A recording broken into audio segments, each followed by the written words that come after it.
We are the true masters of the Earth sphere. To death.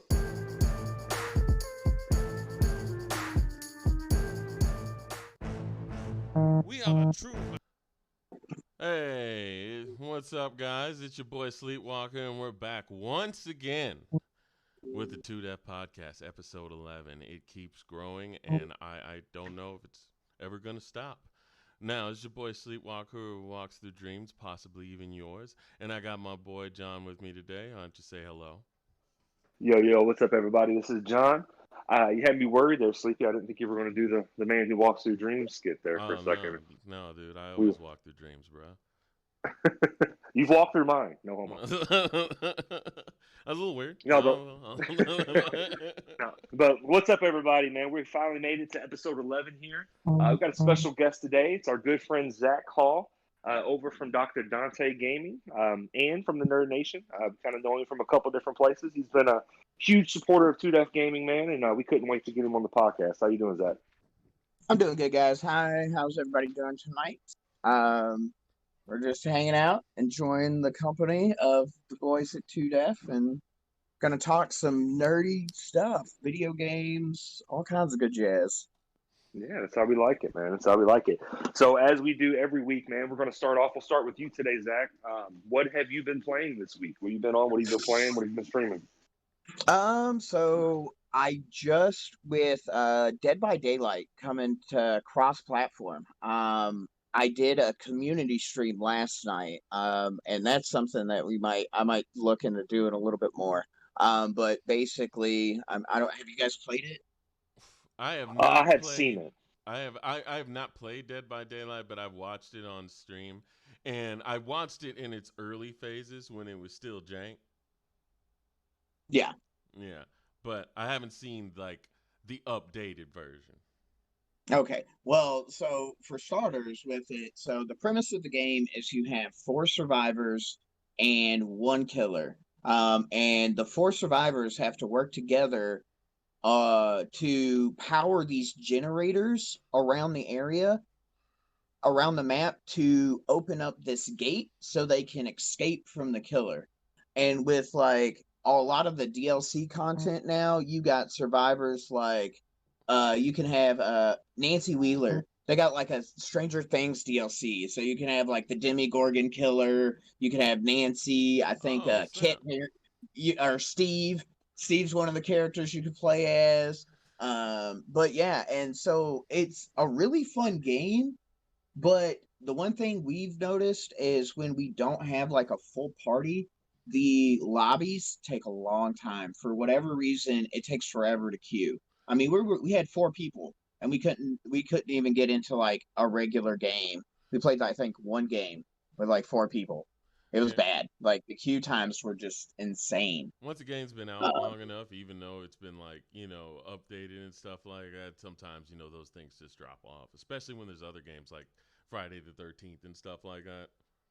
Yeah, well, the thing is, you would think the queue times would be faster because it just came to cross-platform like 2 days ago. So Xbox, PS4, PC, everybody that owns Dead by Daylight can be all playing together. Oh my god! Well, I love crossplay like games. 2 matches in 20. We played 2 matches in like an hour of like stream time. Like an hour and 2 matches, and those matches don't last long. Well, now, John, the fact this is a survivor game, I don't think that's a very good thing, right?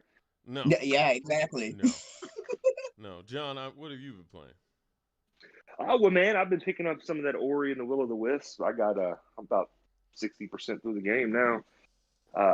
It's been really fun, and of course, I've been playing that Marvel's Avengers beta. Yeah, we're going to get into that a little bit later in the podcast. Oh yeah, but, we're definitely getting into that because I played it too. I mean, I streamed a little bit for everybody. I got things to say. Yeah, but other than that, man, I've been hopping on Halo quite a bit when I get my multiplayer fix. So I've been playing those 3 most of the week. I've had a little bit of time to get some gaming in this week, so it's been nice. Well, what about you, Sleep? I've been playing Risk of Rain 2, and I'm starting to love it because at first when I tried to play it, it just destroyed me. The game destroyed me. But the full release just came out, and I've just been getting into it. It's a roguelike, so they're usually pretty hard, and they send you all the way back at the beginning if you lose. But I've been getting into it, been getting a little bit further in, and I'm starting to really dig the game. So Risk of Rain 2, also a 4-player online game. Don't know if it's cross-platform. Well, cool.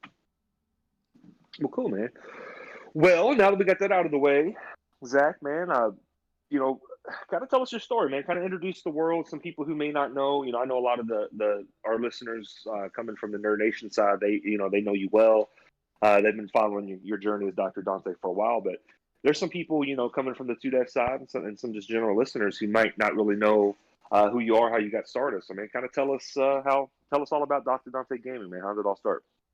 Well, I say we have to start with how Doctor Dante came to be to begin with.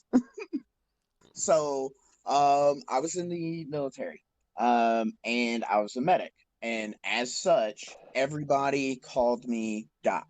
So, Right. all the infantry dudes were like, "Hey, Doc, Doc, Doc," all that. So, Doc was just a nickname. And have you guys seen Grand Balls Boy? Yes. Oh yeah. Yes. Oh yeah. Okay, so Dante.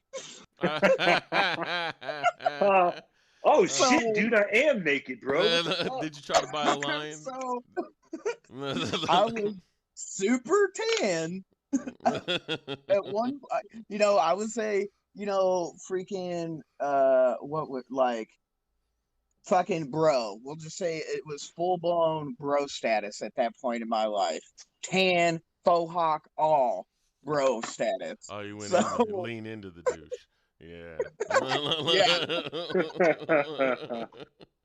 full Did you? bro status. But did you ever So teach a chimpanzee kung fu though? no, I wish I did. But since I was like so tan, one of my NCOs it was just like, "You remind me of Dante from Grandma's Boy," and I'm like, "You're I I'm not even mad." So then that's where Dante was created and born. A combination of me being a medic in the military, and also freaking Dante being super bronze and tan. Amongst other things. But let me see how long you've been in the game streaming, right? How long you been doing it? I've been streaming roughly I started about 2 years ago. And it just started as like something of, I had a bunch of friends and I was like, you know what? Let's stream our adventures together. And it was Monster Hunter World. I had like dumped just ungodly amounts of hours into Monster Hunter. Oh my Like god. first time ever playing one, and holy like time suck. Hey, like that's the same for me because as soon as I saw Monster Hunter, I was like, "Wow, this is really actually pretty good." And I just dumped a whole bunch of hours into it, stopped, and then started back again, and then did the same thing. Yeah, like I probably have like over almost 200 plus hours, and Damn. it's 200 plus hours of the same thing, John. Like you literally kill dinosaurs and monsters to get better gear to kill stronger dinosaurs and monsters. That's it. Yeah, that's That is all. Monster See, Hunter. they're gonna make a movie of that shit, right? And then when Yeah, somebody told me they was gonna make a movie, I was like, they're gonna make a movie about farming monsters to get better armor and weapons. Like, exactly. I think that I mean, like, So, this could be a training dude, video. Nigga? I was it's like, it's funny to me about the whole Monster War Hunter world because so this kind of getting a little bit off topic, but everyone's always told me, especially when we first started launching 2Dev Gaming, and one of our first tournaments was a Super Smash Brothers tournament, and everyone told me like, listen, bro, the Super Smash Brothers community is toxic. You got to be careful. Da, da, da. Well, here recently, I decided to sit here and compile like a 20 character list or something. I don't even know how many it was, but I put all these different characters and said, hey, who would you want to be the next DLC character for Smash Brothers? And I posted them in all these Smash Brothers groups to see what everybody was saying. And everybody grilled me, bro. Like, I'm talking grilled me. Like, imagine having, like somebody said, imagine having the gall to take all the time to put this list together and not including Monster Hunter in it. And like literally I had like 7 or 8 people call me out and like was super mad at me that I made this list and didn't include Monster Hunter. Uh, And they're just kind of like, like I wow. saw that earlier because I saw earlier that you left a comment and somebody like was really super mad about a joke, and I was like, remember when people used to like things normally? Like Yeah, it's you just kind of just like, I liked it, It's you a well, joke. like it, and we both like it. Not I like it, but you're liking it wrong. Like, people. Let's just say, But that, but you people are can't be serious a about their nerd. Monster Hunter, bro. You can't be a nerd and have that happen, man. There's toxic. Like I will have. This is the one thing I will have to say. The nerd community, I love it to death, but it is by far one of the most toxic places ever, hands down. Hands down. It like, is one. They nerds are some of the most toxic individuals. mhm. But on the like repetitiveness piece, one of my viewers, Lawrence, he's in the Nerd Nation as well. He said he sunk a lot of time into Left 4 Dead 2, and he's like, it's the same thing over and over. Yeah, yeah, it definitely is, Uh, man. But you come across different things like that in different games, man. So like, um, I have found that when we try to stream, uh, you know, I'm a family man, got 2 young kids, got a wife, got a full time mhm. job. I got all this stuff going on, so I do pretty good at just finding adequate time to sit down and actually play. Yeah. Then adding it on, trying to stream all of this, and sometimes I'll be able to just kind of stream it straight from my Xbox. I streamed some Ori and some Adventures this week, but the I don't get on there and have the whole setup like you guys have. But there's a lot of challenges, man. So like for me, I'm the type of person like most of the time I'm playing, I'm a jungle gym. So I'm playing while like my daughter's climbing on my shoulders and all this kind of stuff. So it's maybe it would be a good thing to do on a stream, but it's hard for me to try to stream and try to keep the banter and the conversation going while I'm streaming, while I'm referencing the game and stuff. So that's kind of my biggest challenge as a streamer. So I was kind of curious, what do you view as some of the biggest challenges that you come across when you're trying to stream? Well, for me, when you talk about the setups, I know we'll get into that in a minute, but I want to touch on that. That my setup is not anything like you see a lot of the big Twitch streamers. Like even Alex's Twitch stream setup is a lot better. I tried to have something for that, like that setup for this specific deal, because right now my stream is my character in Call of Duty walking, and will be that until the podcast is over. Yeah. That is what my viewers are seeing Mhm. while we sit here and converse. Um, because my computer can't handle what the upload speed that is needed for that aspect of Right. streaming, because I would have loved to have your guys' logo on stream, partners, all that stuff. I would love to have that stuff on my stream, on my channel, to get you guys out there, to get everything out there for the viewers. But my setup is I just my computer's a trash can and can't even handle freaking a Discord call and a stream.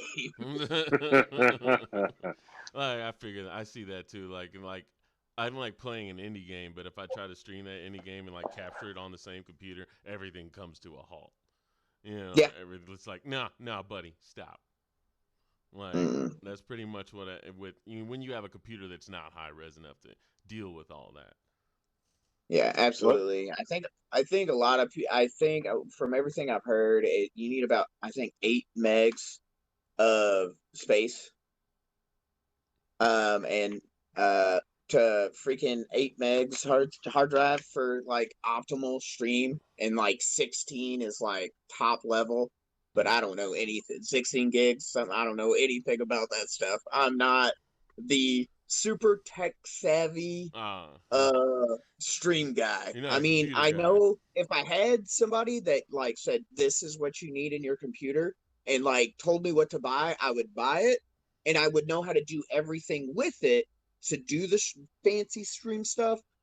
But outside of that, I'm completely lost in the sauce. Yeah, you're basically holding together with tape and just getting on Yeah, there. exactly. Pretty much. We're makeshifting it every day, and I honestly I admire that because that's the kind of guy that gets on there and does it because he likes it. Right. Not because Yeah, like he's I not. would. Go ahead. Oh, sorry. No, you finished, Well, sir. My he's bad. not really looking for like the money or anything that comes with this because I mean it's there, but it takes a while to get to that. But if you actually enjoy getting on here and people see that you enjoy it, it's something that gets the community together and gathers more people to watch you because they're like, "Oh, this guy's really enjoying it." And they want to enjoy it with you. The Yeah. energy is contagious, you know. Yeah, Yeah, definitely. no, and like I see like that is so I'll actually use that piece to carry into the next something that we're going to talk about that you is on the list of things. Which is When you were talking about like the challenges piece, John, like you're being the family man and things like that. I mean, I have two daughters. I got a girlfriend. I understand that. Like my girlfriend doesn't live with me or anything, but I will on Thursdays, she comes over and I don't stream on Thursday. And like with you, I feel like if we lived together though, I would be able to stream less because if you have somebody there to kind of help with the family life, you could develop a viewership a little bit easier, which I feel is one of the hardest challenges. Because me, I'm a late night streamer because I'm a single dad. So mm, my streams typically start at like 10 p.m. and they run till like 3 in the morning, Yeah. you know, and because that's I have to be, I have to get my kids ready for bed at 9. They go to bed at 9, so we're getting them ready for bed. That's gonna it could take who knows how long. I got one daughter that freaking just will talk your ear off and stalls like nobody's business. mm, So that can carry on. So I typically stream around 10 o'clock. But I feel like if I had that additional help kind of during the day, I could start a stream a little bit earlier, and then which I feel my biggest challenge because of my scheduling and my time is the viewers. mm. Because 10 o'clock on a Monday, Oh yeah. what are people doing most likely?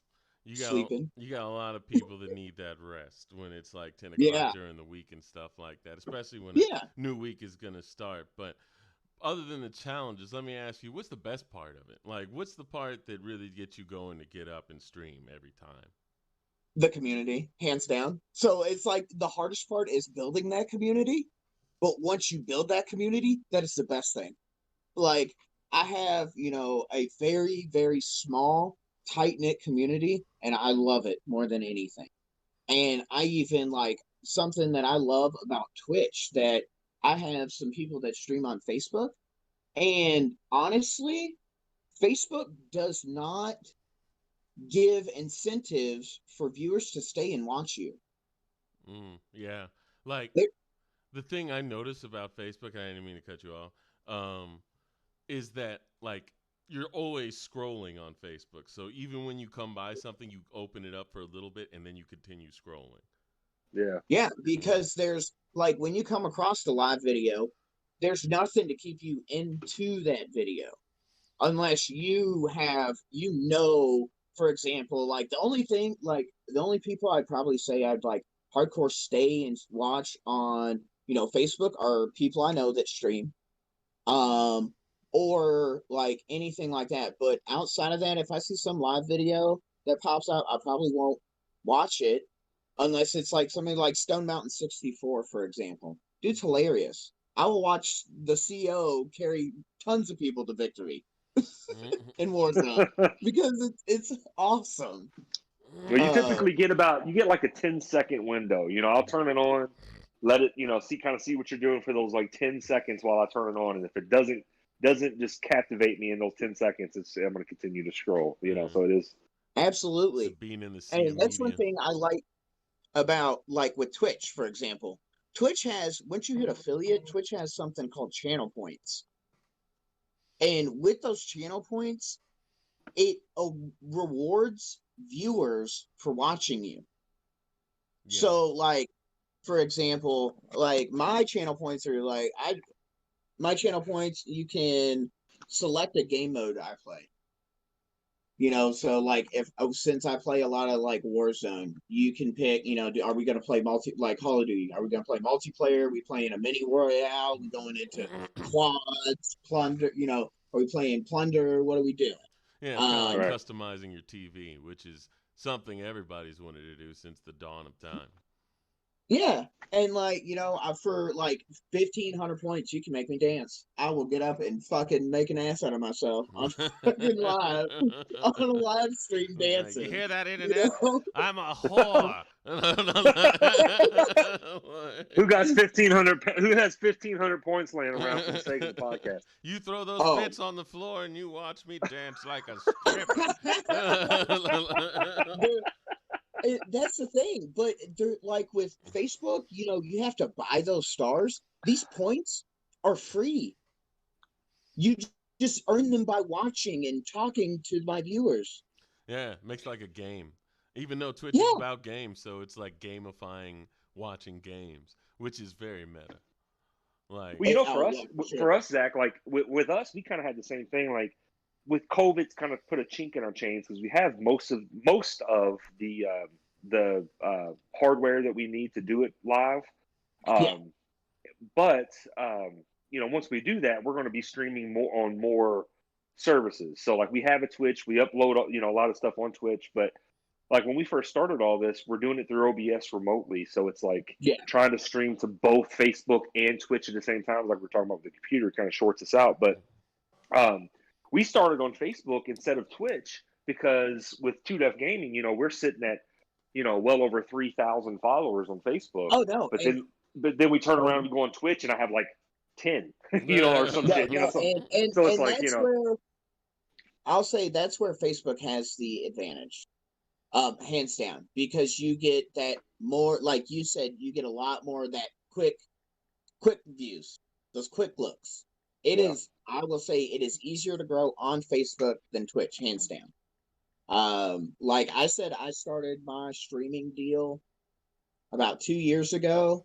I just hit affiliate status probably it was like a month ago. Well, that's So, what's up. Yeah. and that's like getting 50 followers.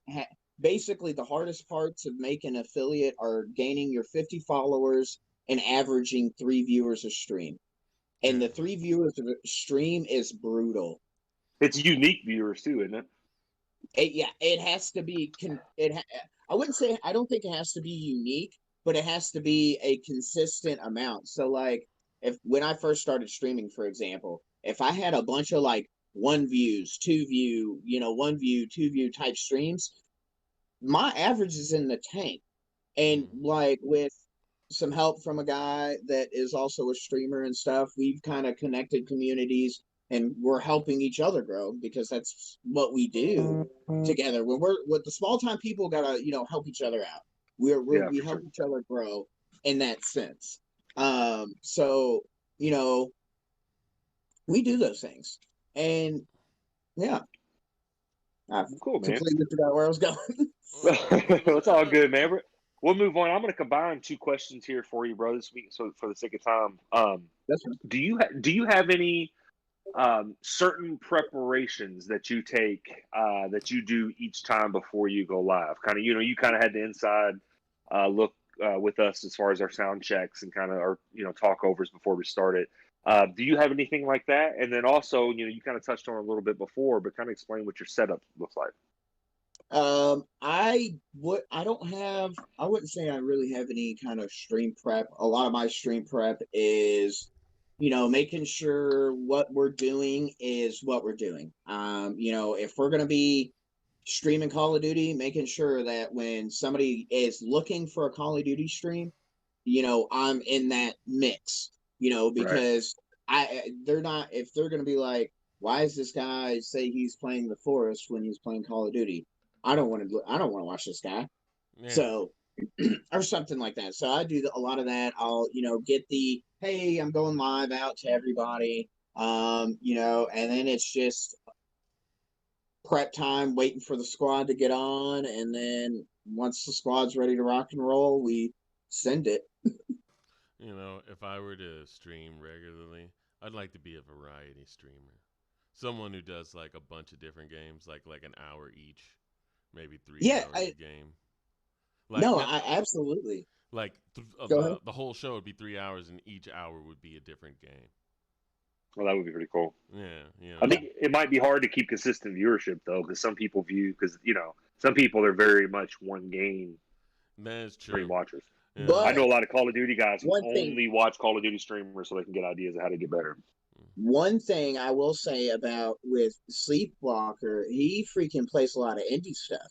So, Hmm. and see, this is where I run into the issue of with you're talking about my setup. My setup is my laptop that's a freaking trash can sitting on a TV tray, and I'm using my PlayStation 4 camera that I got when I purchased my VR, Oh and no. I'm streaming straight from my PS4. So like for me to be able to like see my chat without having to look at a tablet on the or at my computer on the screen, I have like this shrunken screen, all that good stuff. So it's pretty it's pretty trash can.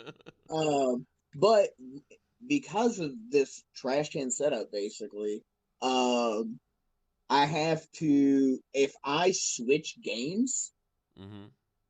the stream stops. Oh yeah, nah. That would be. So It's like, hey, like everybody, come that's back where in 1 minute. Like, yeah, because that's basically. exactly. So I like last night or it was last night. Yeah, we did the Dead by Daylight stuff, and then I started streaming Call of Duty after that. Well, once I stopped playing Dead by Daylight to load into Call of Duty, I literally it like stops the stream, and then I'm like, all right, hold on, guys, I'll be right back, and then I load it back in. But once I know with like the capture card process, that is alleviated. Like that'll go away once I get the computer Yeah, that can handle like a the capture. capture card. Like I got an external capture card.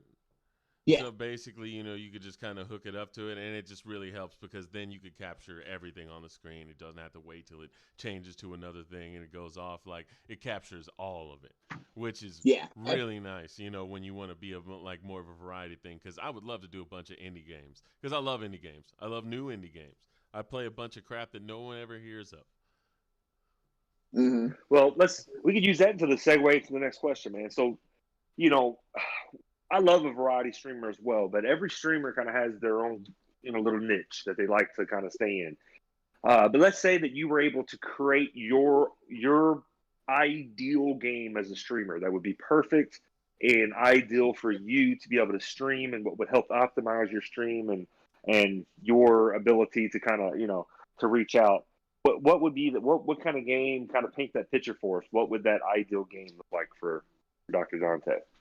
So I have about a year ago, or probably I think it was season 2 of Apex Legends, season 2 or season 3, one of them. I started playing a lot, and then I got into this like really. So I play with that. I play a lot of battle royales. Like I play Call of Duty, but I don't touch the multiplayer. The only time I touch multiplayer is like, oh, we got a new gun. I need to level that. Let me play hardcore, shoot the ship, and hardcore shoot house shipment. That's it. That's all I'm touching. Oh, that's not in multiplayer. I'm not playing. So I stick to the battle royale style of games and genres, like even Fall Guys. you went a Fall Guys little. is You went a Hey, little hey, quiet. Zach, your audio sound a little distant. Yeah, you went a little quiet. oh, sorry. Is that better? No, No. Hello? you Hello? sound like Ultron. Yeah. You sound like you're talking us through a 1920s telephone. Oh no, that sounds terrible. I know. I don't know why I sound like You're a I'm distance transmission from Tatooine. Yeah. Hold on 1 second. Don't worry. We're still here. It's Are we good? Yeah. There you go. That's it. Okay, cool. All All right. right. Cool. So what we were talking about? Oh, perfect game. So battle royales. I got really big into them with Apex. Like I think it was season 2. So I really love that battle royale genre. But what I would love is to get, I don't know, 60 people into like a custom battle royale match, like Smash big Bros. team battle royale. Yes, come in. Now, Warzone's doing something like that. I think. What? Um, they I have think no. I it's mean, like a like 50 versus 50 or something like Oh, that. they have you no. know, What I'm Resistance 2 saying, did that once. They did what that in. I'm talking about, John, is I want like like for example, Smash Bros. It's a party game, right? Fall Guys, it's a party game. Like Yeah. That. Mario Party, those style games where I can have a bunch of my friends play, but I want like the traditional battle royale rules, like with the ring closing and all of that stuff. Like you land, you jump, you loot buildings, Uh, and we all just fight each other for fun. yeah. And like to be able to do like, because you guys like do want to host like game tournaments, right? Yeah. uh Apex Legend best team. Boom, right there. You get the bet. You get everybody that plays Apex Legends in the area. You do an Apex Legends tournament. You Yeah. can't do that. And I would honestly think a battle royale tournament of that nature would be so clutch to watch because it's only one out and you're out. It's not like other tournaments where you get it several tries. It's just like every team for themselves, and whoever gets out of this wins. Like, And Uh, now I also they're almost know easier that. to run. yeah. See, well, go ahead. Sorry. I'm just thinking it would be very exciting because everybody would be on edge with every move. Oh yeah, for sure. Absolutely. But with that though, like, so I watch like Swag and Nick Merckx and stuff on YouTube or whatever. And these dudes, they've won Call of Duty Warzone tournaments. And everything I've seen with a lot of like the battle royale tournaments, it's they go into games and it's all of the teams. I don't know how they do it, like, but it's like most kills as like a team over however many games. So it's like you play a bunch of games and it's like your highest four games or whatever. And that's how they determine the winners. Hmm. That seems more boring than just every man for them. Like every team for themselves, one time kind of thing like that. That seems like intense. That'd make my butthole pucker. Like, Well, but I mean, but at the same time, how can you like? I would be livid if I paid to enter a tournament and get knocked because of RNG of somebody lands in a building that has a gun. I don't have a gun and I get bodied that is because true. of That is true. That's some whack. Like RNG always throws in kind of whackness when it comes to a tournament. That's why they throw certain things out of Smash Brothers because it's like, nah, we don't have them items falling because you could just pick up an item that instantly kills the other player. And yeah, that's just not tournament fair. Yeah. yeah. So I mean, I can see why Warzone and a lot of those battle royales go to the best kill game type stuff because you could play one game where you just get wrecked. That's true. But We like a lot of those, but at the same time, you're talking about people that are playing in these tournaments that drop like 30 kills, 30 kills in a Warzone match, which well, is insane. I've been in games in Warzone before where a team will hop on a helicopter and just fly around the fucking map the whole time, drop in and getting certain recon, whatever, and they'll hop back in the helicopter and fly around. And they'll just fly around until there's only one or two teams left, and then they'll drop down and kill those two teams and get the victory. So it's like, That's smart. Yeah, That's good I tactics. mean, it is unless you play somebody that's me it le- and I it's good I tactics freaking unless you're playing Warzone. lock onto your helicopter with a rocket and then don't shoot it and then you freak out and you jump out anyways. That's funny.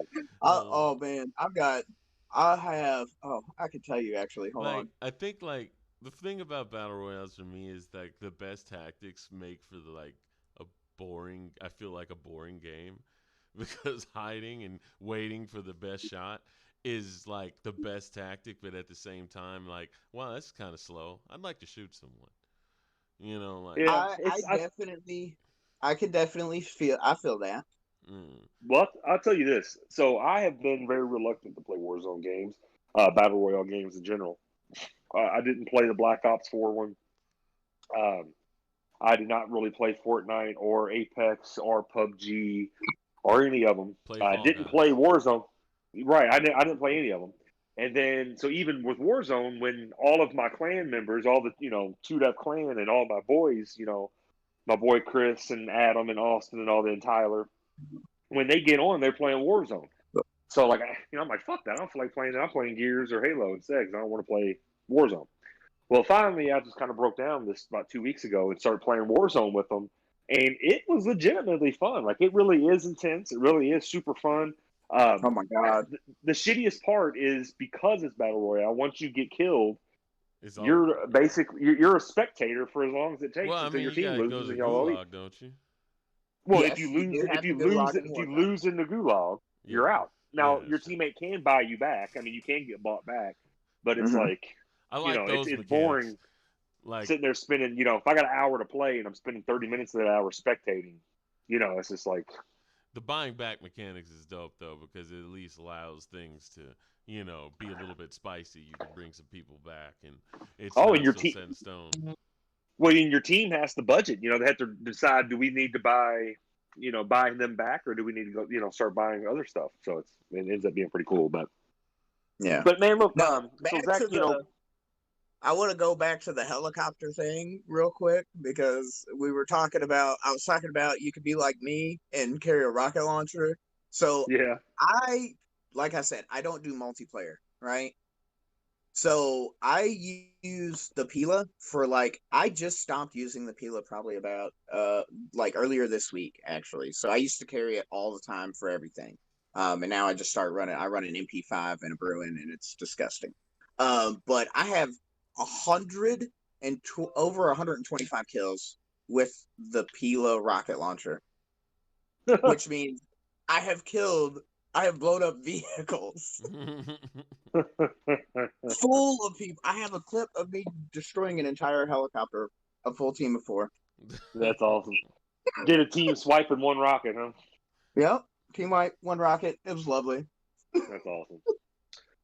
So hey, All listen, right. Zach, man. So when I first came across you, it was through a different partnership with the Nerd Nation, and we kind of hit it off. I really just love your energy and your vibe and everything, and becoming hard with the meme game and all that. So me and you kind of hit it off, and then we kind of had our own separate partnership with Doctor Dante and 2 Gaming.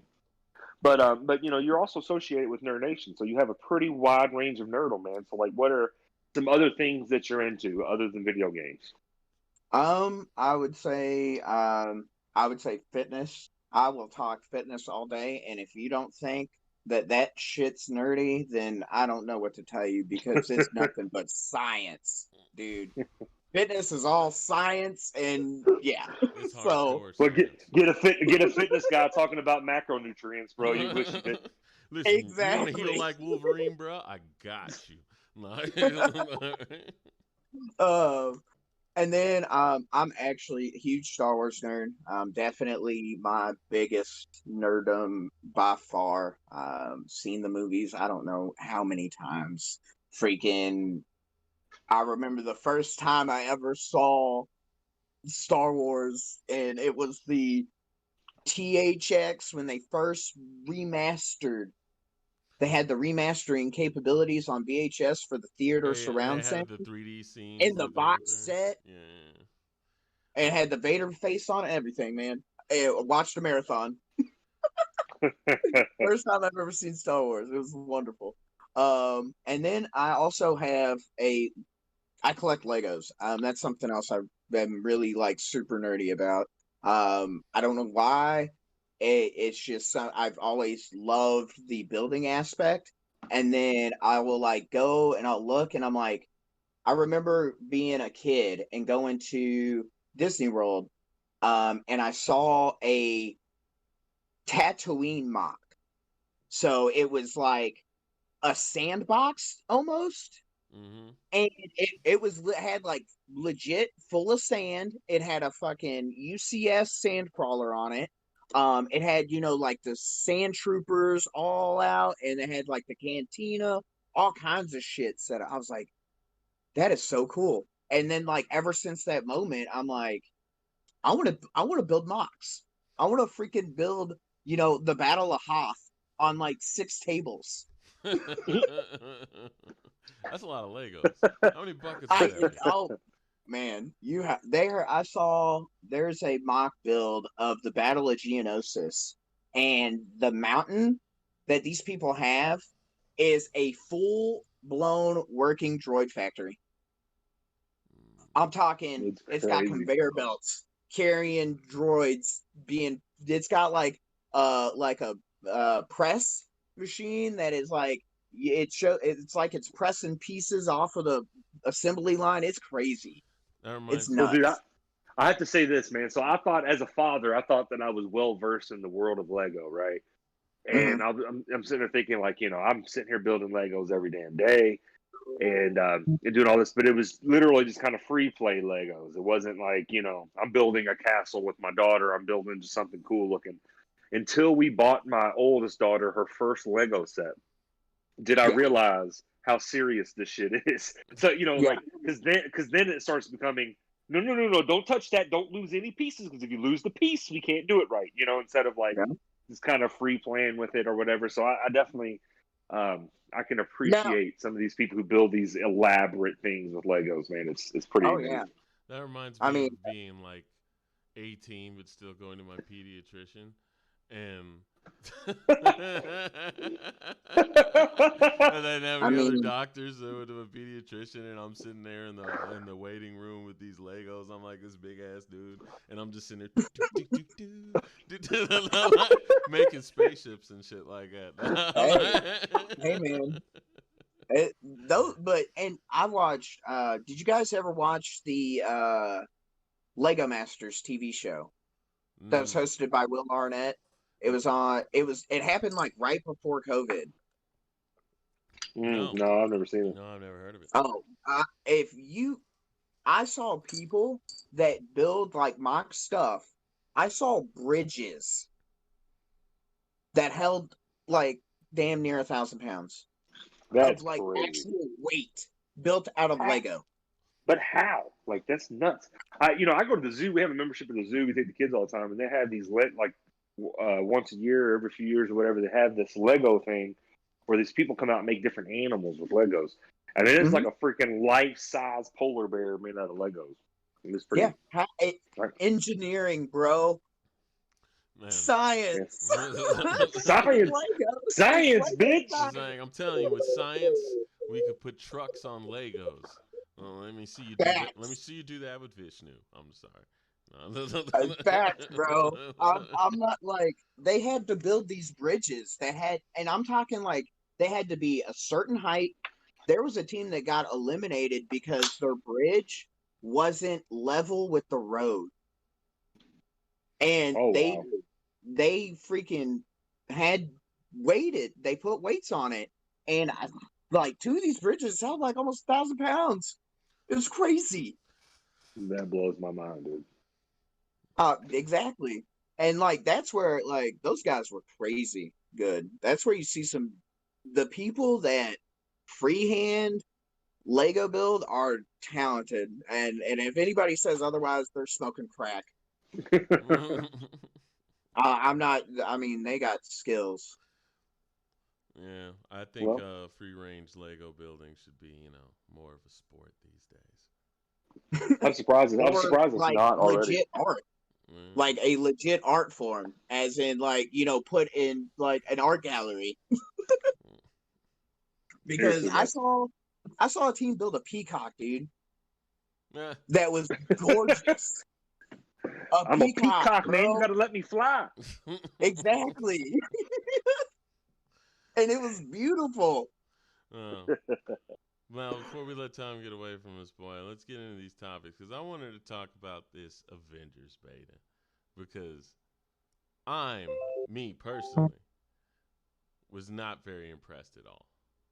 Really? No, no, because I played it and then, I got it for about almost 2 hours and I was playing it. And if you do it like they showed you, like that, the opening demo, if you do it kind of like they did it on the opening demo, it'll look pretty good. But if you just venture off the beaten path any bit, it gets so jank.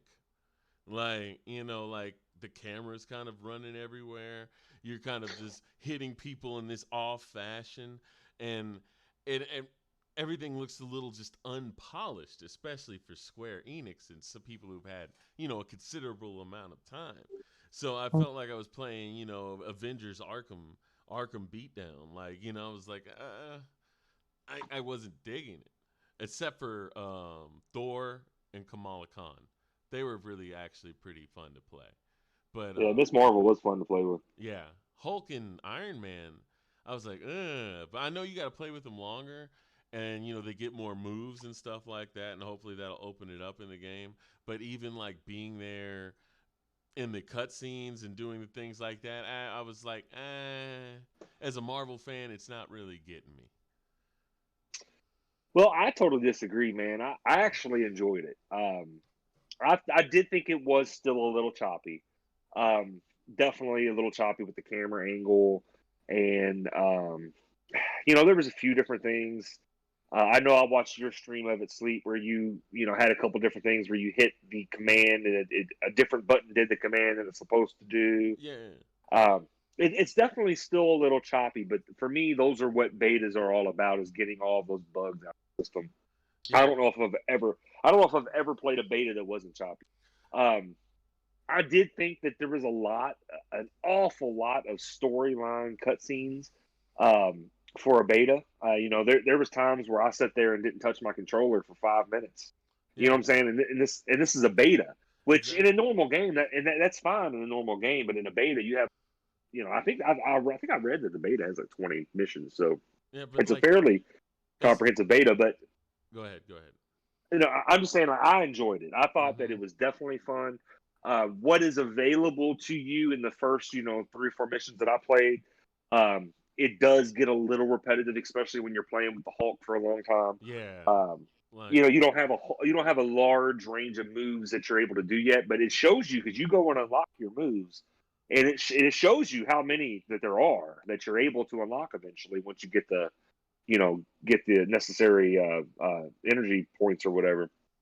But you know, during the time, it wasn't just a little repetitive, but I thought it was fun as shit, man.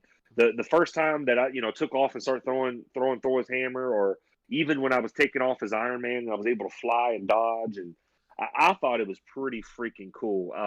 Some of the characters don't really look like what you want them to look like. mm-hmm. It's like they try to merge the comic book character and the MCU character together to make one Mm-hmm. person or something. What I would think would really like improve my feelings about this, because for me right now, after this beta, this isn't a day one buy. This is wait for this to be a little bit cheaper buy.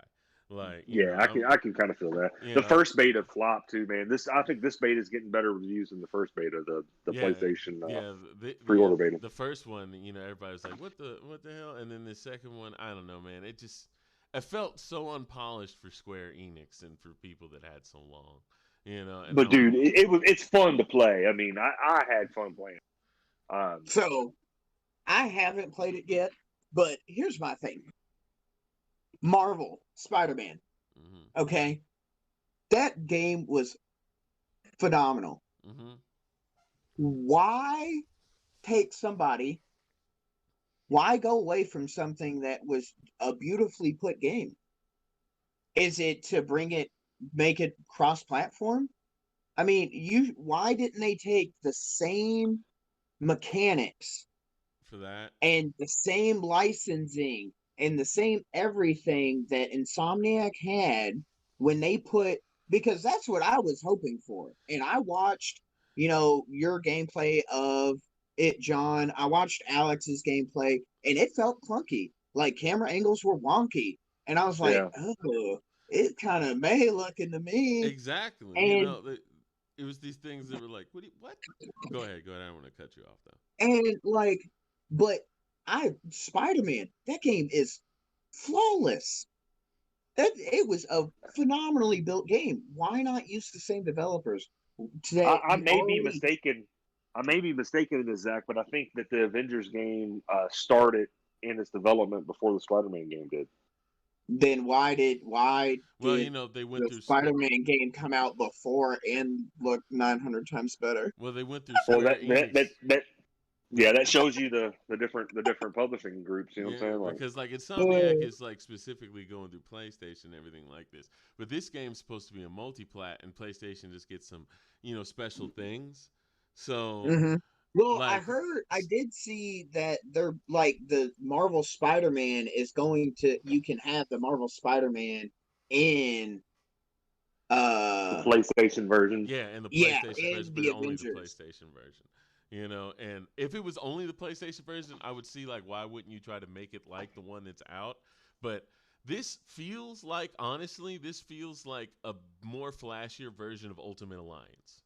Dude, Where, it's fucking stupid. The whole place, yeah. the whole PlayStation thing is fucking stupid. Do you I remember?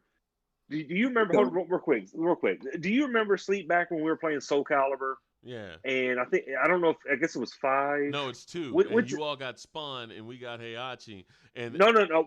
I'm thinking of the Yoda one. oh yeah, when you get you all got Yoda and we got Darth Vader.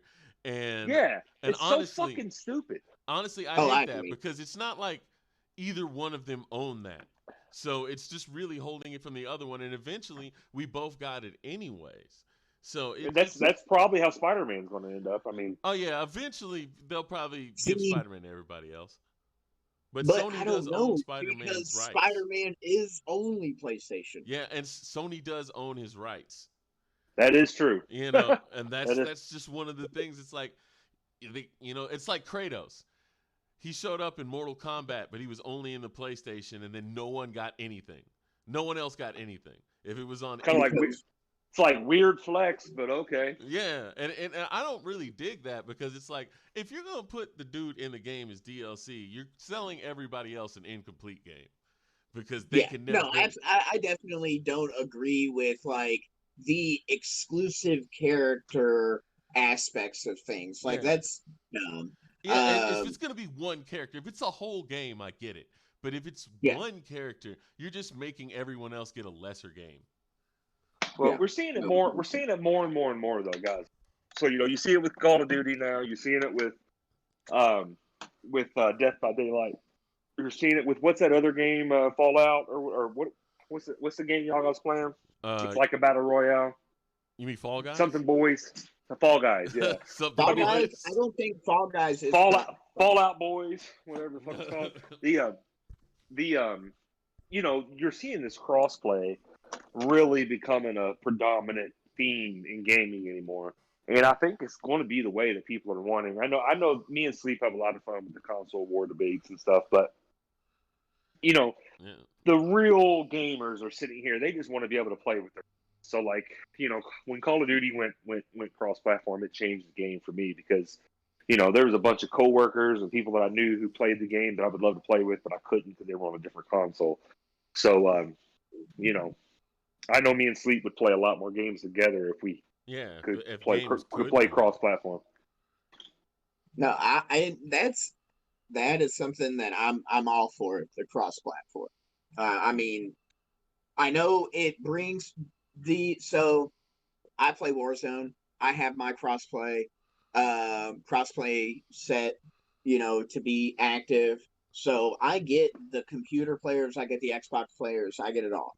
Um, the big issue though, when you bring that in, is it is easy to cheat on computer, like Yeah, stupid easy. Yeah. Like yeah. I mean it, and you can't even like hide it. Like for example, what is it?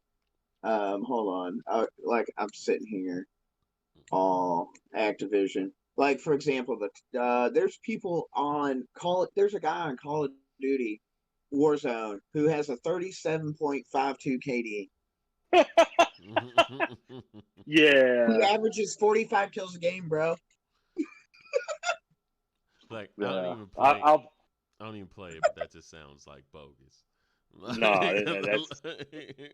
There's some So, legitimately really good players out there, but but your KD ain't like that. so like I said, I follow like Swag and Nick Merckx, and those guys win $100,000 tournaments. They're fucking professional players in Warzone.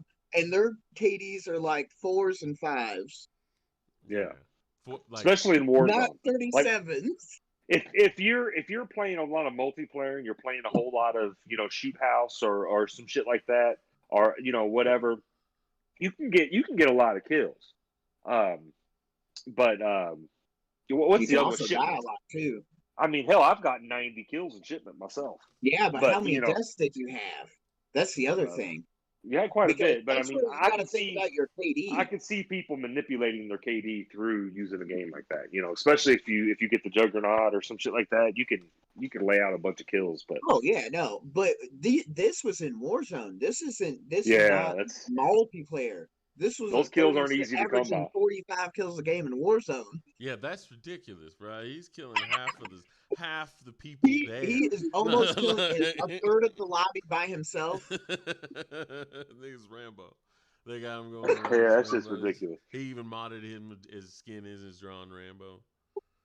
But we touched base on that a little bit, Zach. I don't know if you listened in last week or not, but we put a little spin on it because we had Donovan from Control Point on, and they they're a kind of a PC company, and so Mhm. we kind of changed it up from the console wars to the consoles versus the PC wars, and we kind of try to argue some of the points against. And that was one of mine, is that with PC gamers, there's so many more opportunities to cheat. A Oh, lot of cheating, Xbox and mods, PlayStation. all kinds of shit. Yeah, man. All A lot of kinds of shit PlayStation and can be Xbox brought into guys it. don't. They turn off their crossplay because they don't want a bunch of PC guys coming in there cheating. So Yeah. Hmm. Or just, having the ability to use a mouse, which is kind of just better than a controller when it comes to aiming. I yeah, mean, I can't say anything about that because the PlayStation is plug and play. Yeah. And you can play it on PC And as well. I have a guy, one of my buddies that I play Warzone with regularly. He runs a keyboard and mouse on his PlayStation. I can't do it. I'm not. I like I could. the I could. WASD. I don't know. It's just something about my finger. If I did it all the Yeah. time, I would be cool. But like, it's just something with my fingers. I was trying to play a game called Neon Abyss. It's a roguelike, and I was just trying to do it, and I'm like, how the hell do people do this? Like, I don't get it. But I never grew up with it. I don't PC game. I usually just when I play on my PC, I usually just use my PlayStation controller. Yeah. No, Yeah, and I I grew would up. be the same way if I did it. Go ahead, Well, John. see, I grew up playing the PC, and I feel comfortable playing on a PC. With my particular situation, I have my Xbox now in my bedroom, so there's not even really a situation for me to have a desk to be able to sit a keyboard and a mouse down to do that with. So, Yeah. plus I've kind of grown accustomed to the controllers anyway. But well, I'll tell you what, we'll segue this way. Because I started as a PC gamer, and that's where I started. My first game that brought me into the console life is Halo. And Sleepy's probably got a big shit-eating, ugly ass grin on his face right now because he knows where we're going with this. But yeah. So Halo Infinite got postponed. What are y'all's initial thoughts and reactions on this? I didn't see the trailer or Sloppy. anything, but I heard it looked like a dumpster fire, and the models for the characters were horrendous looking. No disrespect, From Craig. people that have seen, but I will say, John, I am a Halo fan. Like, if I was to like, the issue is with Halo doesn't make me want to buy an Xbox. It just makes me want to get a computer. Even more so. Yeah, that was one of the things we talked about with the Xbox too, and it's like I will definitely play Halo, but don't need Xbox for that. No, and I think that's where Xbox is getting screwed. Is that there's no incentive to buy an Xbox Yeah. when you can Well, buy a PC. Microsoft's And not getting screwed. They're still making money. They're making money on well, both yeah, ends. well, Yeah. yeah, but I'm saying Xbox in general. That's why the Xbox. I feel like the Xbox is going to go away eventually. It may get phased out It'll because probably go what's it called, third party, kind of like Sega, where it's just like a property that makes other properties, but it doesn't have hardware. Because the thing is, Mhm. you could tell they're kind of moving away from the hardware because they just want to be on anything, and then they're presenting hardware from you. But then they're kind of like saying you don't even need the hardware. So it's like, it kind of feels like they're even moving away from just making hardware. Well, it's interesting to me that like almost everyone I had this conversation with, as soon as we start talking about the Halo Infinite, the conversation automatically shifts to Xbox Series X. It's very interesting to me. It's like, Well, and I think with this postponement, like for me personally, I think fuck what y'all talking about. I think that Halo is going to be awesome. I think it's a good thing that they postponed it. I think it shows that they're listening to the people, they're listening to their fans. When they did show the trailer, which I didn't think it was that bad, I did think that the graphics were a little left a little lacking for what the power of the Series X does, because we've talked about, we don't have to get into this, but this is uncharted territory for Xbox fans. It's going to be the first time we're having a more powerful machine at launch, which is already, I've been reading all these reports about the PS5 having issues even running 4K and, all this stuff. And the PS5 is going to end up being more expensive than the Series X. So, I really think that, I know you guys are kind of talking about how the Xbox is going to eventually go away, but this is going to be the first generation of consoles that the Xbox has the upper hand on PlayStation. And in the past, even if we did compete with some of the power, some of the hardware, PlayStation killed us with exclusives. So, this also is going to be the first generation of consoles that Xbox is coming out with over 20 console launch exclusives. So it's like, they're really investing in these different developers and different studios, and I think it's really showing with some of their exclusive games.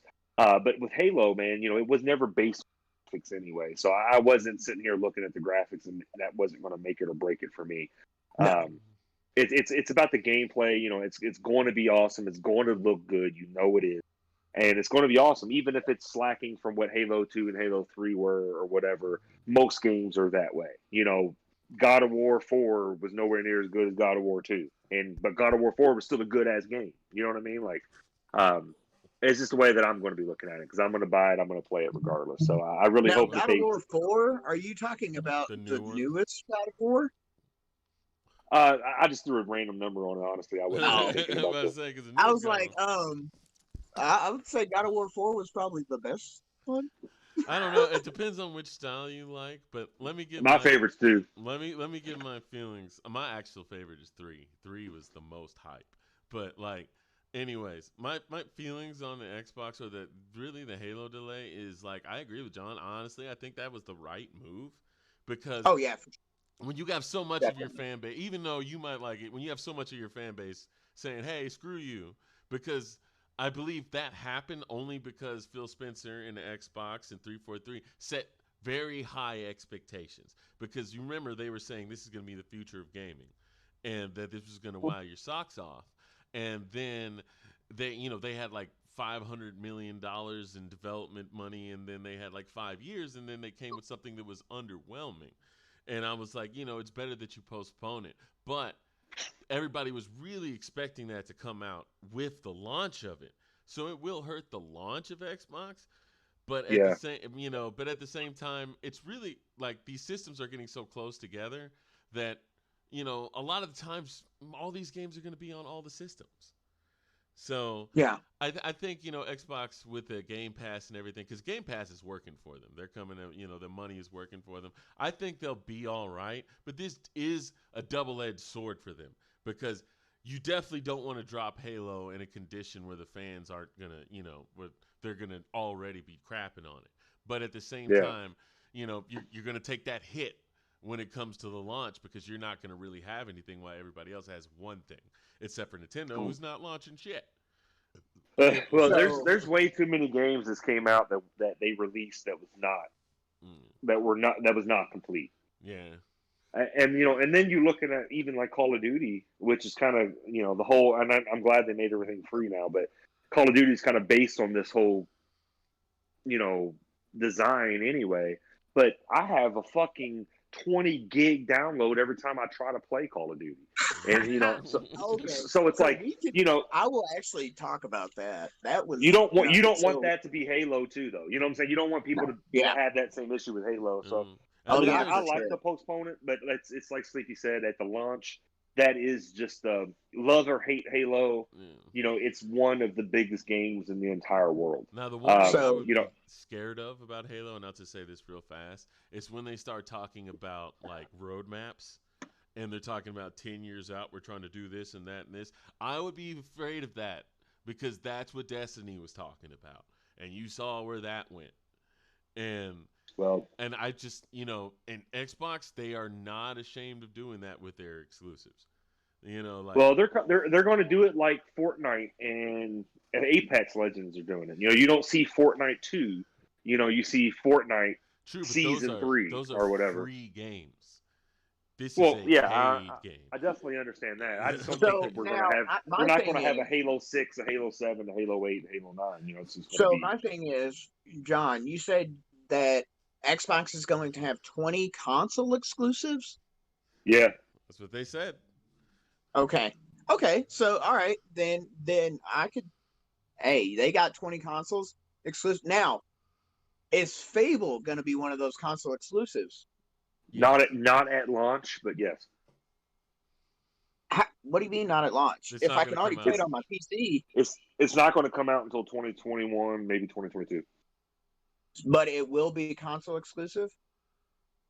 Oh no, you'll be able to get most of those games. Any games that are available on the Game Pass, you're able to get on the computer.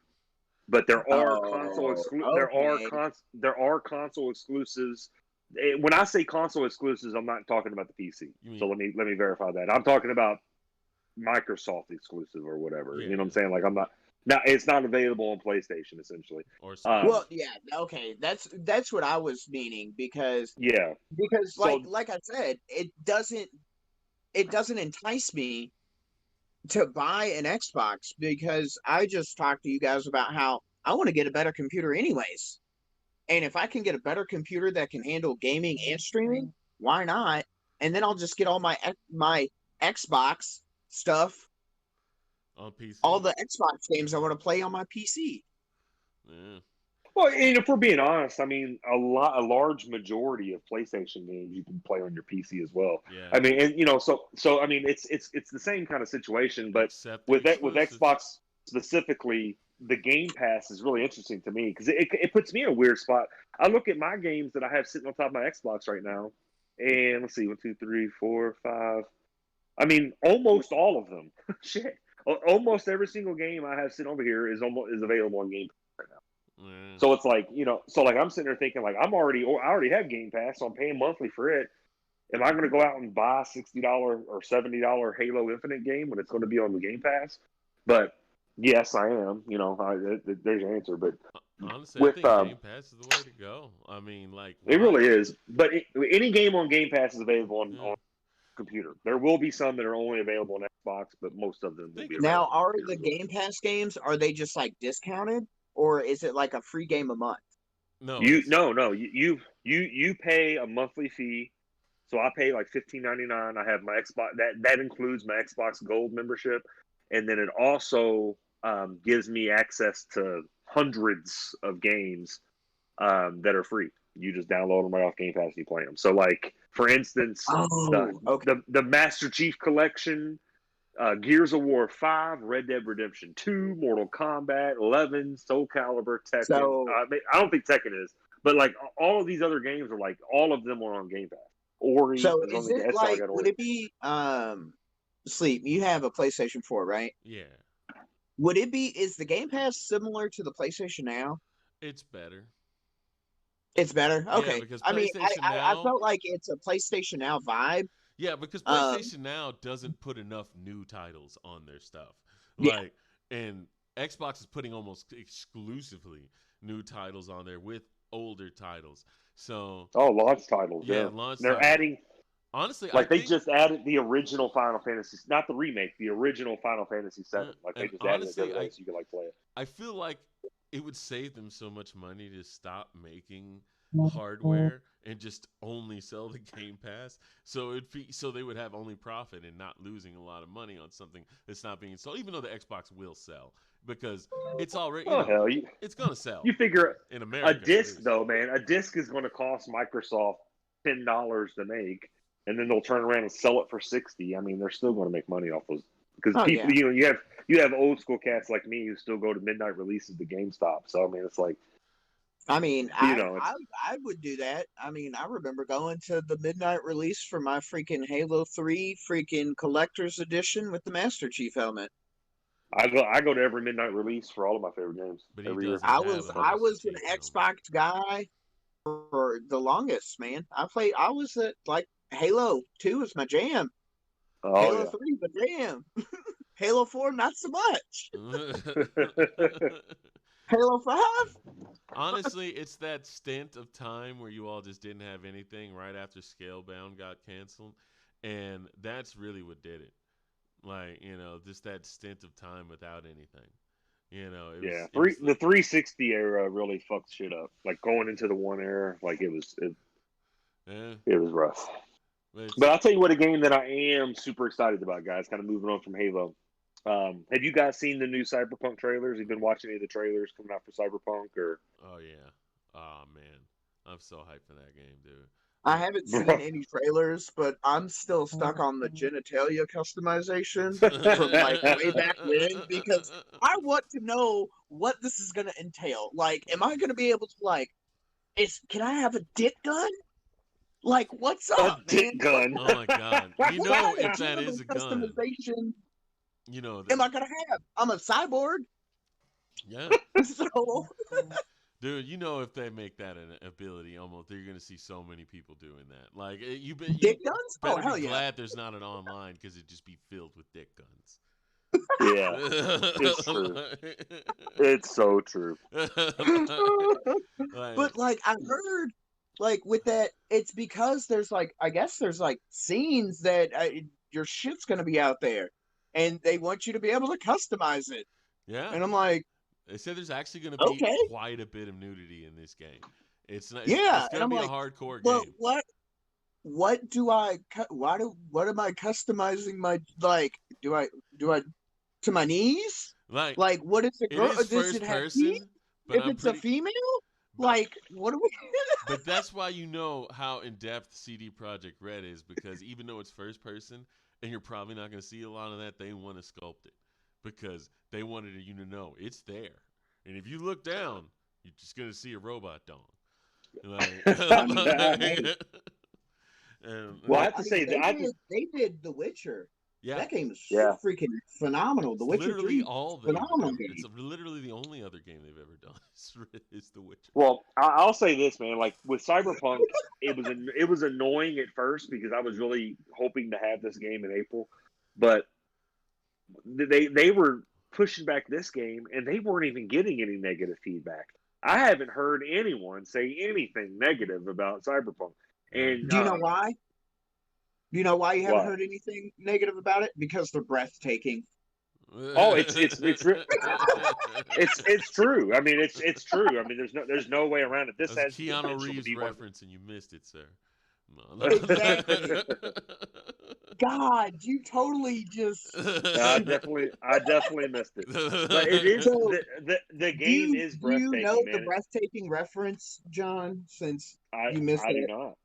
All right. So, oh my God. So, it was what E3. Yeah. The E3 release of Cyberpunk, freaking Keanu Reeves comes out because he's in the trailer to announce the trailer, right? And the crowd, like everybody's cheering, going crazy. And it gets like, after everybody dies down, you hear this one soul yell out, "You're breathtaking!" And then Keanu hears it. He's like, "No, you're breathtaking." And then everybody's fucking bonkers. And the crowd loved it, dog. It became a meme for like a month. Like, That's Bro, hilarious. it fucking went crazy.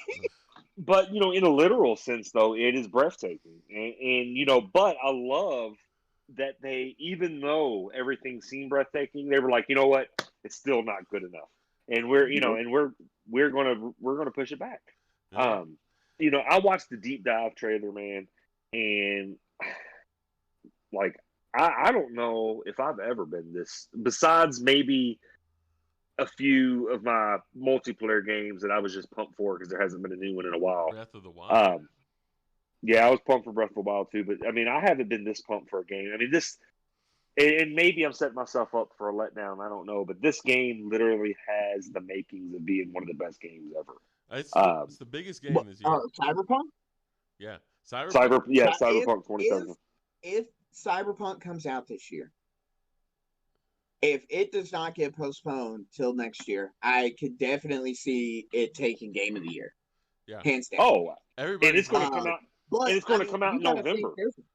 It's gonna come out in November, and it could still make Game of the Year because it's one of those things that everybody's like, it looks like futuristic Skyrim, and that's going to be 100% what it is. yeah, and because everybody, I can't wait to be it's a grown-up wise version. talking street kid who just slicks his way through the system. I can't wait to do that.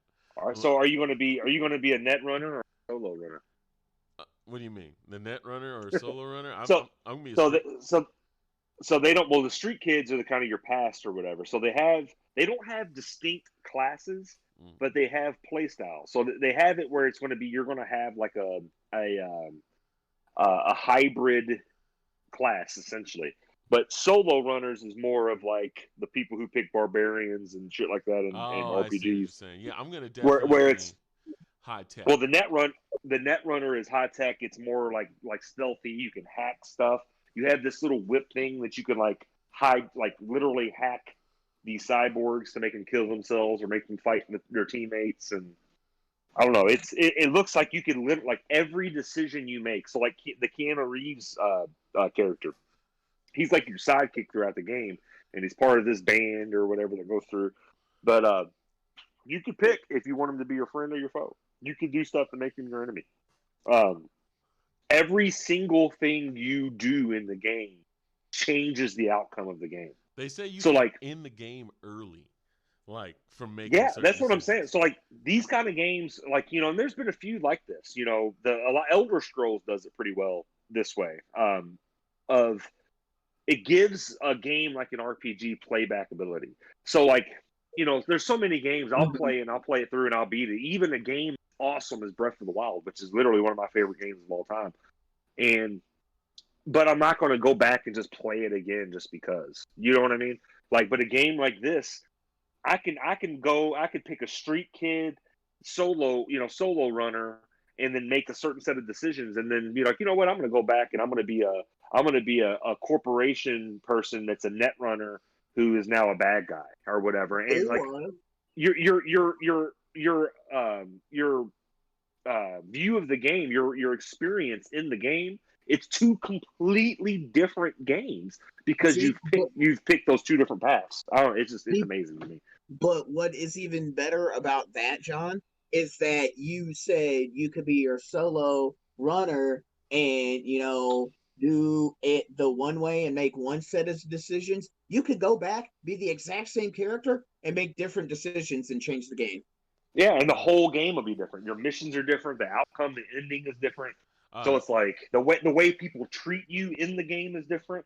I mean, and it's the thing is you can and that's the best thing about an RPG that allows that kind of customization because it allows you to make so many characters.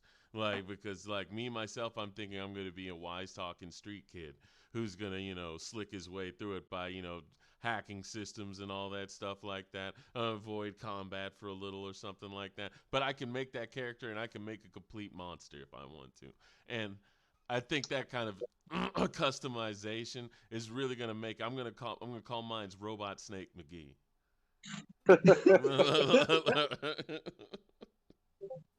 Putting a lot of thought into this, Luke. Nah, dude, I can't wait, dude. It's the only game I I've can't really wait been either. excited for.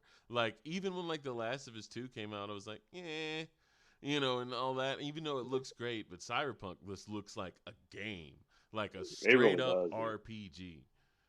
I'm gonna put so many hours in that game. I want to go ahead and apologize to my wife. I will probably because I played a lot of the Division 2 and like I got back into that really heavily, and I feel like it's gonna have that like open world sort of vibe to it. Oh, it's gonna And be totally open world. It's gonna be open well, everything. yeah, Open that's what I'm penis. saying. It's gonna So be it'll be open like penis. open penis is right, man. Custom genitals. Um, Real quick, guys. So we talked about, games of the year. We've talked about Breath of the Wild. Kerry, one of my viewers, he said it deserves Game of the Year again. Breath of the Well, Wild. Breath of the Wild, I agree, dude. Hey, I and I agree. agree. Dog. It's He honestly said, better he than a lot said, of games that have dropped this year. Like I, even, I ain't played. I ain't played nothing better this year. yeah, I mean, well, I'm Ghost of saying Tsushima's gonna Ghost, win it, and that's why, that's the one game or you Spider Man. said. Did Spider Man come out this year or last year? nah, it's last year. No, it'll come with launch with the new one. No, I'm talking about the other one. Was that Oh, last no, no, year? no. That's That came last out year. like last year or year before. That's definitely last year. But see, that's where, remember when I brought up the conversation of if Cyberpunk launches this year, it could win Game of the Year? Because Ghost of Tsushima is in that talk. Yeah. Oh well, if Cyberpunk's gonna win it if they come out this year. Uh, Well, that's what I'm I don't know. saying. Like So, I've like, seen them do it that way though. I've seen them a game that came out in like December, like late December, will still win Game of the well, Year no, for the and that's year. what I'm saying. That's what I'm saying. Like, Cyberpunk still has a chance to win Game of the Year if it comes out this year. yeah. Because it's slotted for November, but then you got the holiday. And then like in the game awards, you got to think how they're going to do that with the whole COVID thing. It's probably Yeah. not going to run the same way, but I guarantee you, Ghost of Tsushima is going to be up there if Cyberpunk isn't there. Well, Oh I'll tell yeah, you what's for going to be sure. cool. What's going to be cool with the smart delivery for the Xbox, and I don't. PlayStation hasn't came out and talked about this yet. But with me personally, I'm going to because I'm not going to be able to get the Series X until probably tax time. So it'll probably be like late February before I'm able to get my Mm-hmm. Series X, even though it's probably going to come out around November time. Oh yeah, So I'm no, at I'd be same for if I decide to go to the PS5. I don't think I right. really want a launch console anyway, to be honest. I Yeah, want to give it a couple of months. Let's see what bugs these monsters have, yeah. because Yeah, and that will they're happen. gonna happen. And I don't They're really But want to gonna be there. but drop that much money. Like honestly, dude. Like I want to wait to see. Uh, They exactly well, like I I'm going to will do it wait just for for money business purposes. I'm once going to need to get one. once I know that maybe the first variations weren't very good. There was a lot of issues. I'd be pissed if I spent $700 and my system burnt out in like a week Well, because it couldn't I have a handle. launch I have a launch Xbox One, and it's still chugging, going great. So Hey, I feel that. the And I had launch Xbox 360s that never got the red rings of death. I've had PS3. my, I've had mine good did, consoles. mine did. See, that's the thing. I've had good consoles across the board. Like, I have had really good luck with my consoles. My brother, not so much. Like, I've had zero issues with any PS3s, PS4s that I've had. Any of the PS4s I've owned, no problems whatsoever. They've all Well, worked I'll wonderfully. tell you, Zach. What I was trying to get at with that though is like for me, I'm going to be buying Cyberpunk on my Xbox One.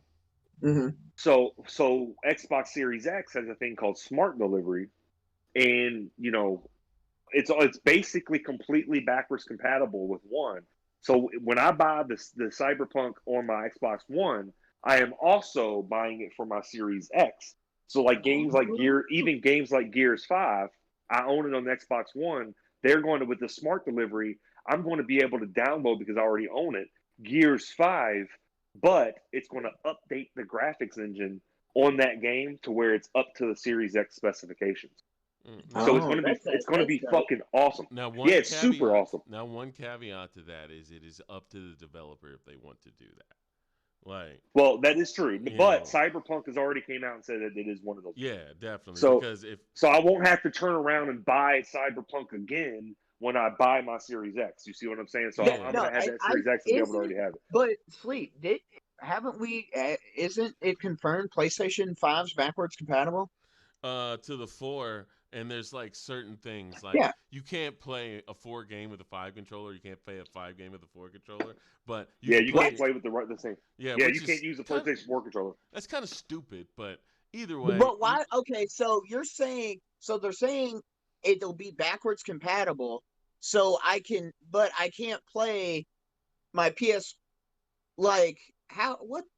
That that doesn't make any I sense. So, like, I can I play I wouldn't be can able to play the put a Series PS4. X with my Xbox One controller, but you can't play your PlayStation 5 with your PlayStation 4 oh no, controller. I can't play a PlayStation 5 game with a PlayStation 4 controller. But on the Oh, PlayStation 5, I can use my PlayStation 4 controller to play a PlayStation 4 game. 4 games. Yeah, Yeah. oh, okay. Well, then never mind. yeah. I mean, that's kind of dumb It's dumb, still. but it's But not really an I mean, I inconvenience. was like, why wouldn't I be able to play with?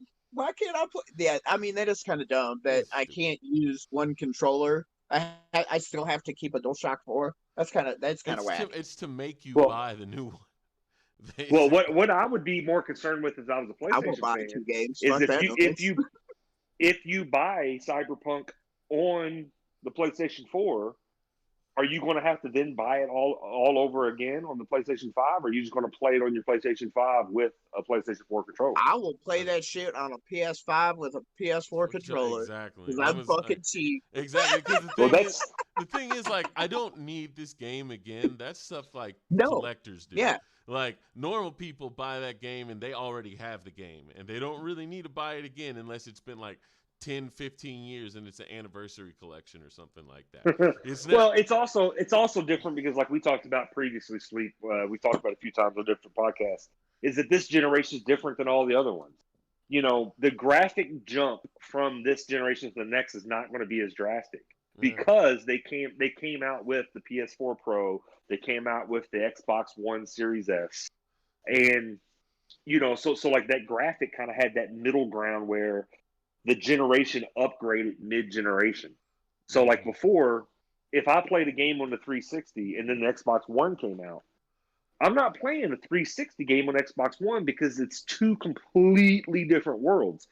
With this, I feel like if you have Xbox One games or even PS4 games, the PS5 version or the Xbox Series X version is not going to be that drastic of a difference. It's oh really yeah, not. no, I completely I don't feel agree. like it's worth Like buying the another one.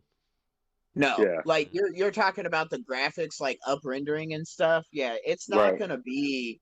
Mm. It's. I mean, we're at like our peaks with like the Xbox. Like you said, the most recent Xboxes, the Xbox One X with like the 4K and the PS4 Pros. We are at our peak graphics capability when it comes to even like TVs to be like, oh, this is the difference. You know what I'm saying? Because even TVs are like almost to their limits on, Yeah. you know, how Cause many pixels can we get it to make it look that much more yeah, crisper? cause like 4K to 8K, it's really not as different as everybody likes to make it No, because it's like, oh my god, it looks so much better. I'm looking at it like, bruh, it's just defined. Like, I it's see. just I I see can these see side by more of sides. her. I could see more of that grass that I could already see moving so beautifully. Well, I could see it the gets me each with the frames per second. individual.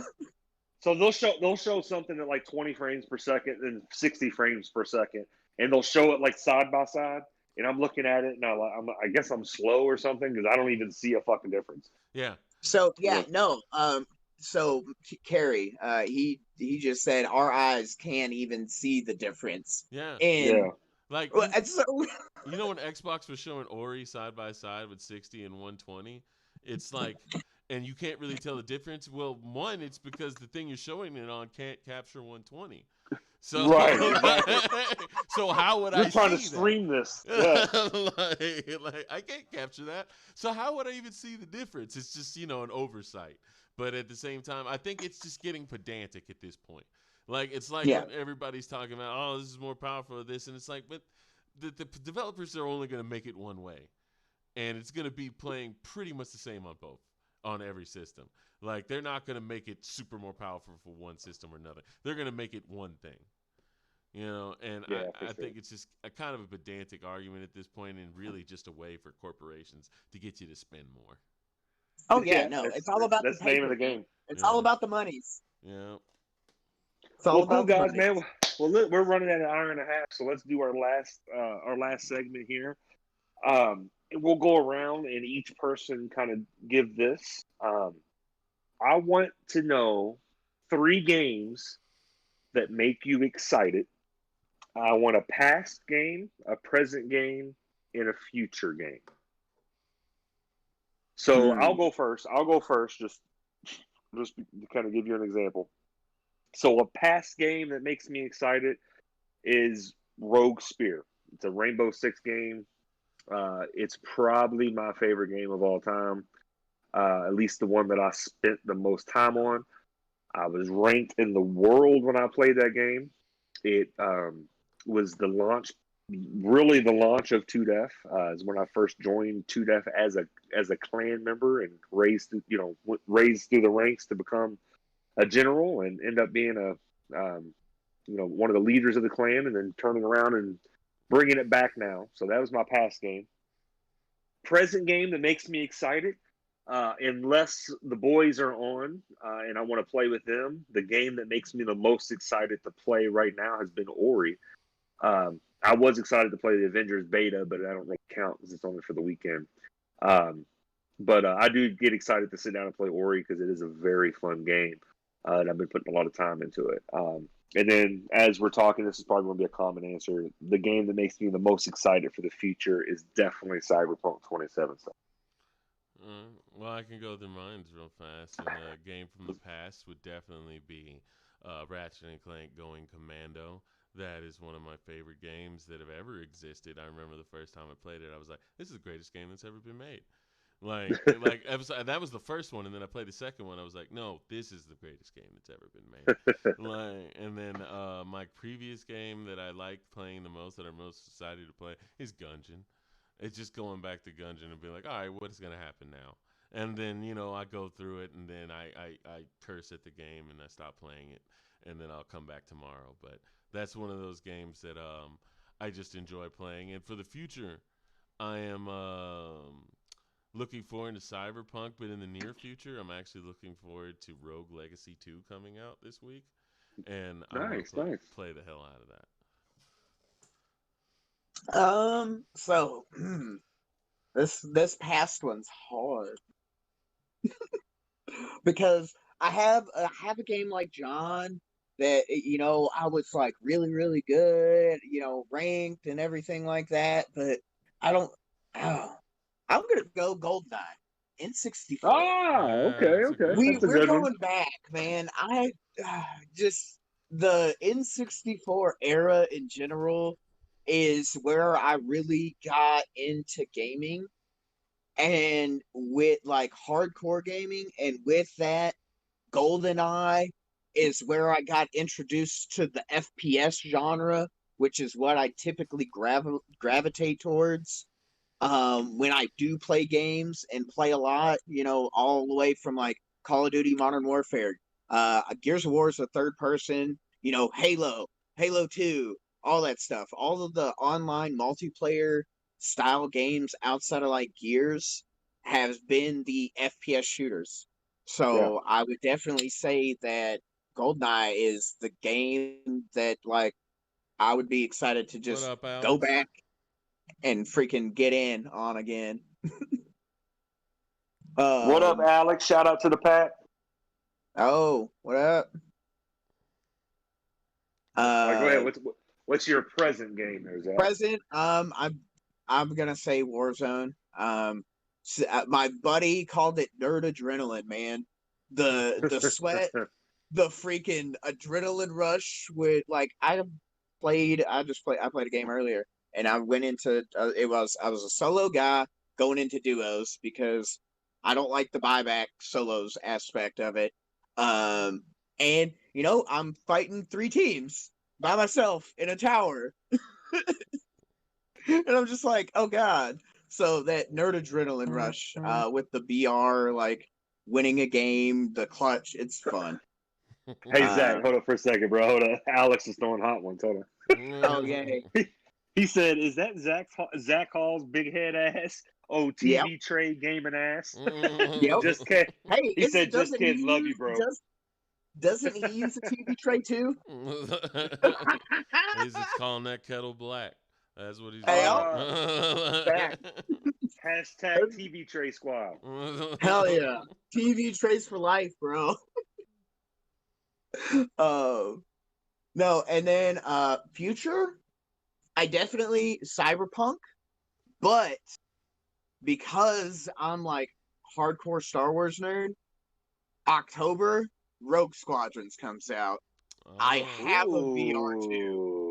Oh, that's nice. So like I've got this like major Star Wars rager for like VR fighter pilot shooting it up.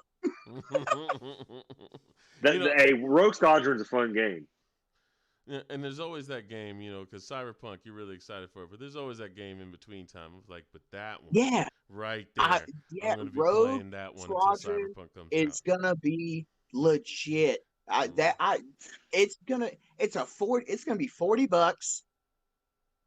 I mean, it's gonna have the VR capabilities. My buddy was telling me that you can actually get like a flight stick controller Oh snap! that Oh you shit! can be able to use. So you can be like sitting in a fucking Star Wars cockpit, bro. You could be Like like the Wing HUD. Commander and do so good that they want to enlist you in fighting aliens. Exactly. Space But Force. Zach, did you see? So, did you watch the PlayStation State of Play by any chance? I saw some of it, yeah. Did you see the Vader VR? I did. Are you not excited about that? Oh, I am excited about that. Oh Vader man, it VR looks stuff so dope. It looks is so on dope. Oculus as well. It's been out on Oculus for a while, and I've wanted to play it, but I haven't had like the Oculus format, and it's been on PC for a while. But when I saw it, oh yeah, I'm definitely like I can be Darth Vader and Force choke and Yeah. all that good. I can make dinner for my enemies and be like, the deal has changed. Like, Well, so since we're on the VR topic, have you ever played Hitman? Yeah, I played Hitman, but I know what you're talking about with the VR Hitman. Hitman's going to Yeah, VR. I saw So the you're trailer for it. telling me I could drown somebody in a toilet in VR? That Sign me up. honestly, that works really well with Hitman, seeing as that everything has to be slow and calculated, anyways. Yeah. But like the fact yo, that Zach, now I'm going I to got be a able serious to question for you, bro. me? Yeah, I got a serious question for you. Okay. Do you wash your ass before you go stream? When I stream, yeah. I mean, I bathe regularly. I wouldn't say that I wouldn't say like Alex, that's not part of my stream prep. Well, It's not like I gotta make sure, did I bathe that day? Yeah. But Alex vigorously washes his ass. Like he I know that. aggressively He washes does. his ass. I know. I was there when he said he washes his ass like what? He said like 6 times a day. Fucking he fucking has to make sure he's like super fresh and his head's shiny for that live I heard stream. he just likes the He's got to feeling get that buff from the on. shower head. The shower He's head got just to get gives him that a buff funny on, feeling. man. He's got to get that nice glow. That camera's got that light off of his cam's got to just get that nice glow off his nice dome right there. I think But he Zach, actually though, wears seriously, a hat more often when he streams, so he doesn't have that shine. I got to come up in his streams more often. Like, man, you ain't washed your ass. I can tell. Nah, man, but seriously, Zach, though, man, we're up here in an hour and a half. My wife's gonna be mean mugging me if I go any longer. Oh, you're good, man. No, I really want to thank you for giving us, being so gracious with your time, man, and coming on. It's been a pleasure as always. I really can't wait till the world opens back up, man, and we can start, hanging out at events more often and really kicking it. But we love being able to work with you, brother, and we wish Doctor Dante Gaming all of the best luck that we could potentially send y'all's way. Definitely get with us, and we definitely want to work together again in the future. Whether it be giveaways or whatever, just let us know. We would love to help try to sponsor that or do whatever we can to help you out, man. It's part of the whole game here, brother. Is we got to lift everybody up as we come up too. So you're an awesome guy, man, and we're proud to have you as a partner. I just wanted to kind of give you a little situation, little opportunity to be able to kind of plug your website, your Twitch, your Facebook page, whatever you want to, kind of send our way. Let our viewers know what you got going on and where they can find you, brother. Hit us with it. Okay, yeah, absolutely. So I want to, you can find basically all of the information for the Twitch, the Discord chat, everything like that at twitch.tv/ Docta Dante, DOCTA, DANTE, all one word. And yeah, and then some things that we're gonna be actually have a stream planned with my girlfriend. This is gonna be really fun. Do you guys know the game Until Dawn? Yeah. I've heard of it. Yeah. Okay, so you guys remember we had the conversation about the stories and how everything can be like Hello? Uh-oh. Uh-oh. We lost you, man. You still with us, Zach? Zach. Oh, snap. That's anticlimactic. Oh, right at the end. I don't know if we can get him back.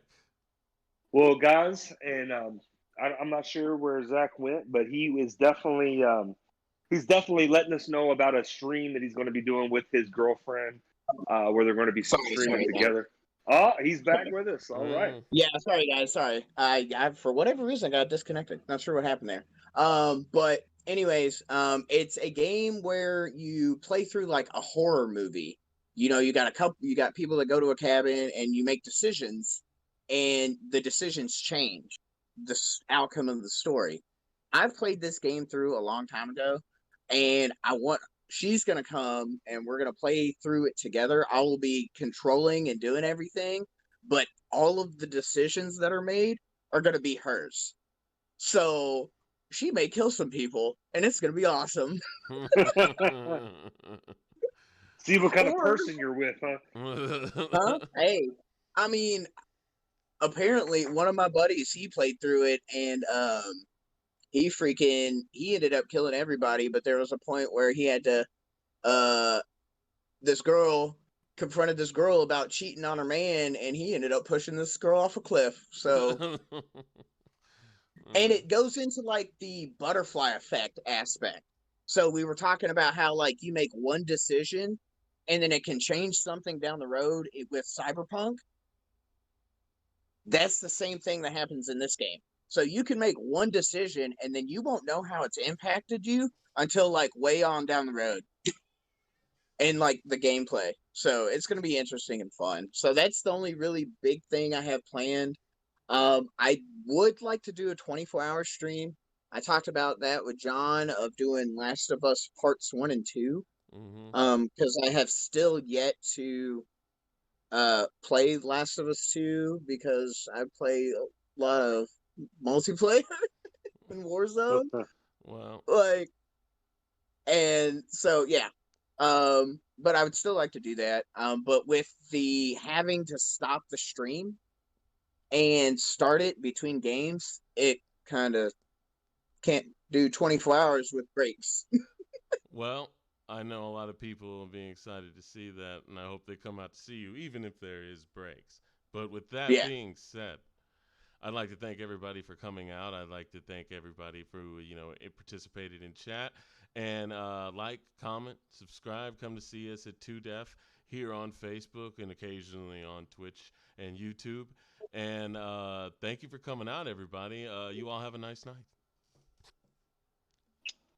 Yes, sir. Thanks again, Zach, man. Thanks for coming, brother. Absolutely. Have a good night, everybody. All right. In the stream now. 2Def.